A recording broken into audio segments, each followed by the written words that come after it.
Bendiciones, ¿cómo estás? Que la paz de Dios reposa en tu corazón en este día. Quiero saludarte.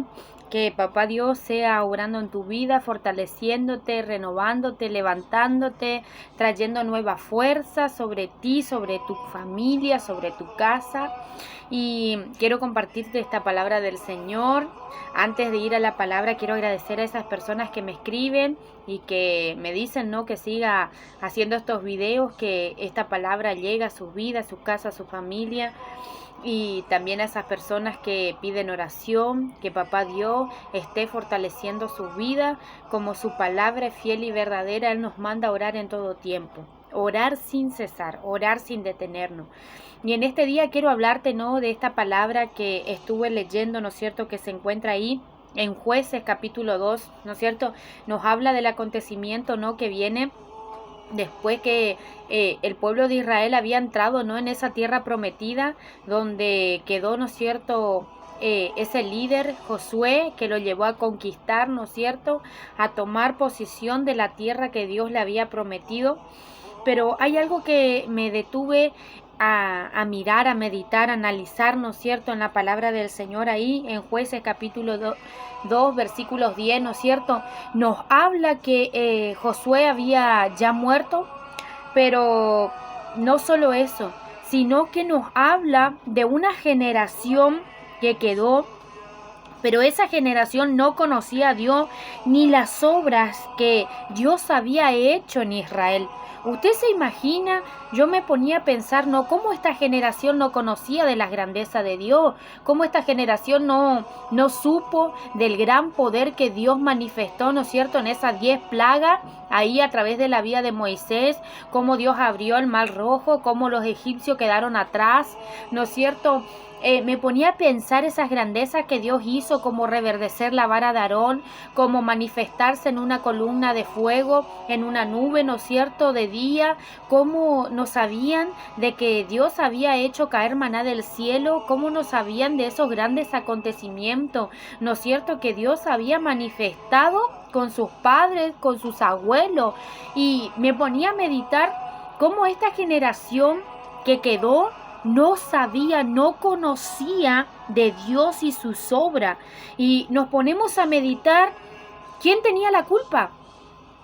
Satanás, el vecino, la suegra, la nuera. ¿Quién tenía la culpa de que esta generación no conociera de la manifestación de Dios? Y la palabra lo relata, que la generación no conocía a causa de una generación anterior que no contó, que no manifestó lo de Dios, que no habló, no manifestó ese gran poder. Y nos ponemos a pensar cómo la generación anterior, ¿por qué, no es cierto?, no terminaron de cumplir ese ministerio, no terminaron de cumplir el propósito por el cual Dios lo había posicionado en esa tierra prometida, ¿no?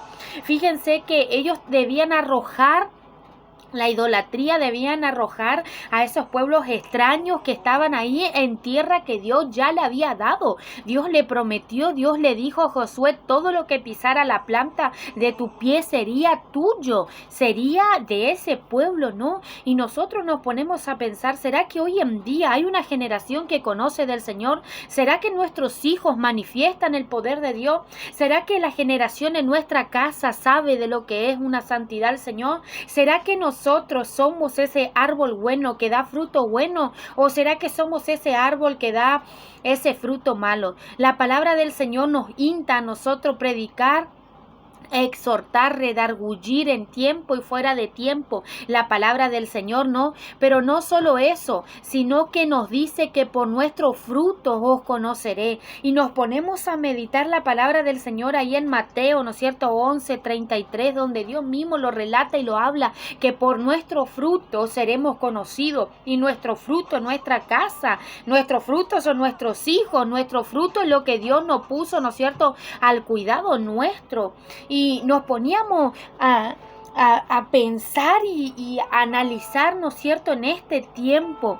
¿Será que cuando nosotros decimos hay que ayunar, ayunamos? ¿Será que cuando nosotros decimos hay que orar, oramos? ¿Será que cuando nosotros decimos no hay que mentir, no mentimos? ¿Será que como cuando nosotros predicamos y decimos que debemos poner la otra mejilla, lo estamos haciendo? ¿Será que nuestros hijos ven esa fe inquebrantable en nuestros corazones? ¿Será que nuestros hijos buscan imitarnos porque somos verdaderamente esa carta leída, esa carta escrita ya no más en tabla ni en piedra, sino que ya escrita en nuestro corazón de carne? ¿Será que verdaderamente nosotros no somos los culpables de que hay una generación que no conoce ni manifiesta lo de Dios? ¿Será que nosotros lo que hablamos lo hacemos? ¿Saben qué, mi hermano? Nuestro mayor y gran predicación en nuestro testimonio. Lo que nosotros podemos hablar con nuestra boca queda ahí, pero lo que nosotros hacemos y el ejemplo que nosotros damos a esta generación que nos sigue es la que va a cambiar el rumbo de una sociedad. La que una generación, nosotros decimos no al vicio y nos puede ver a nosotros que no estamos en el vicio. A una generación que le podemos decir no hay que mentir y nosotros no mentimos.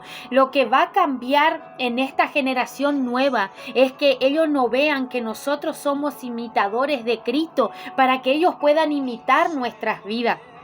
¿Será que en nuestra casa estamos orando? ¿Será que en nuestra casa estamos predicando la palabra del Señor? ¿Será que cuando hay algún problema, una dificultad, nuestra casa, nuestros hijos ven que corremos a la presencia del Señor? ¿Será que nuestros hijos nos ven orar en este tiempo? ¿Será que nuestros hijos ven que no somos solamente oidores de la palabra, sino también hacedores? En este tiempo, hermano, amigo, te aliento y te invito a que nos autoexaminemos.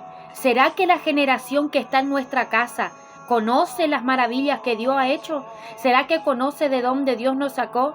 ¿Será que lo que nosotros predicamos con nuestra boca lo hacemos en nuestro diario vivir? La verdad que es para meditar, ¿no es cierto? Fíjense que había una generación que no conocía del Señor, que no pudo manifestar lo de Dios. Una generación que no había entrado en relación y en comunión con el Dios Todopoderoso. Verdaderamente no conocía, no sabía. Hoy yo te invito, hoy yo te aliento a que si lo estás viviendo eso en tu casa, que si estás exigiendo algo a tus hijos que tú no lo estás haciendo, yo te aliento a que no te detengas en eso, sino que puedas cambiar tu vida, que en este día puedas darle un rumbo diferente, que en este día puedas hacer un cambio de 180 grados y que de lo que tu boca habla, tu vida lo predique. Así que en este día te dejo con esta palabra, ¿no es cierto?, para que tú puedas meditar y pensar ahí en Jueces capítulo 2, versículo 10, que la generación de tu casa no permita la idolatría, que la generación en tu casa no permita la mentira, que la generación en tu casa no permita abrir puertas al enemigo y que tú seas el causante como padre, como madre, a que hay una generación que no conozca del Dios Todopoderoso. Así que por eso en este día te bendigo y te aliento. Haz lo que predica, vive lo que exiges a los demás, que tu vida sea de testimonio y que pueda ser de edificación para otra familia. Así que la paz de Dios reposa en tu corazón. Quien te bendice y quien te habla en este día, tu amiga en Cristo, Dayana.